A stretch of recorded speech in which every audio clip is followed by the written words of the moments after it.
Good wet afternoon, Rat Rod Bikes. We're at the back 40.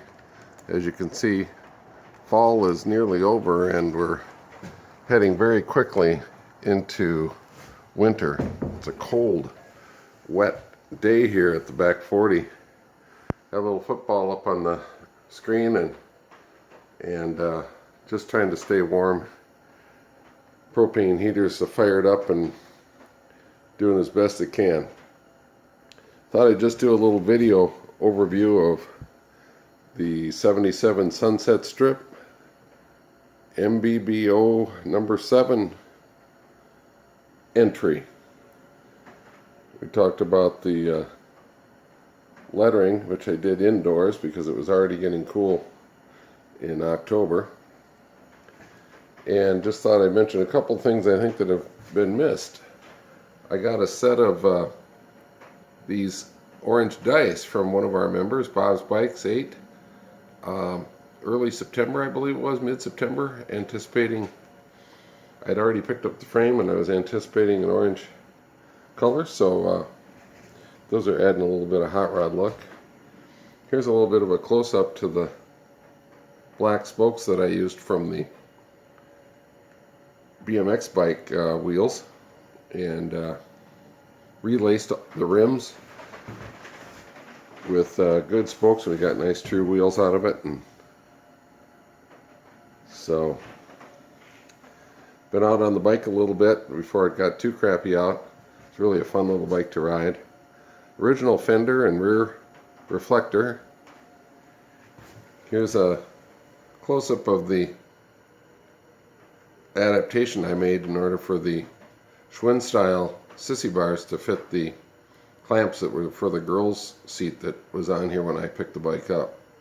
So drill an extra hole through the clamp here, put a little spacer in, and to take up the gap because they were different diameters. And then the person's seat, which I recovered and used a acrylic paint on. It's kind of cool. It gives it a real leather kind of look. And like I said, I've been riding the bike some, and as you ride it, craquelé is what we call it in the violin repair business. Craquelé. It's a French term which means natural sort of fatigued cracking on the surface, on the top. So it's kind of a neat feel. It feels like it's old. Got the decals, the water decals online from a guy that I've gotten some before. They're whatever, Schwinn approved, I think.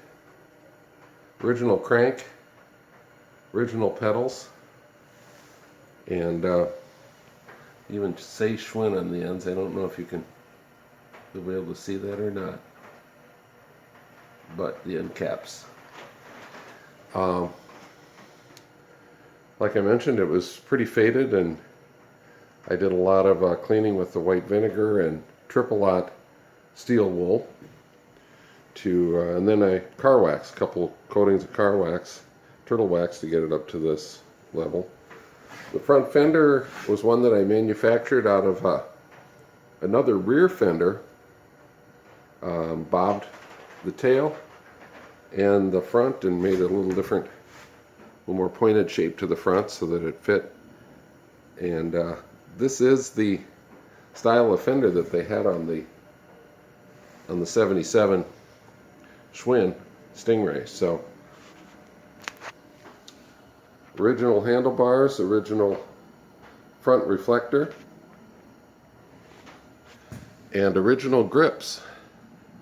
I just cleaned them up as best I could. A little bit of gray paint on there I figured I'd leave some remnants.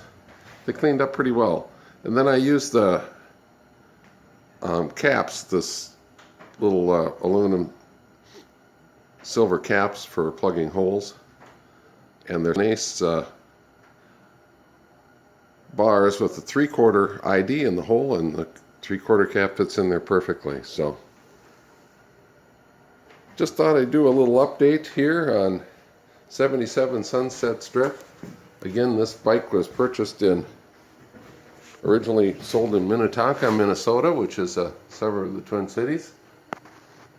Tonka Schwinn Cyclery.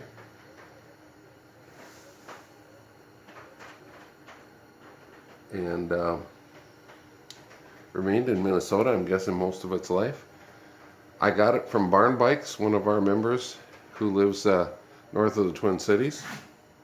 And super fun build. Really enjoyed it. Hope life is a little warmer wherever you are. And may you be enjoying the season, as it were. As we peek out over the handlebar into the back 40 once again, this is Odd Job signing off.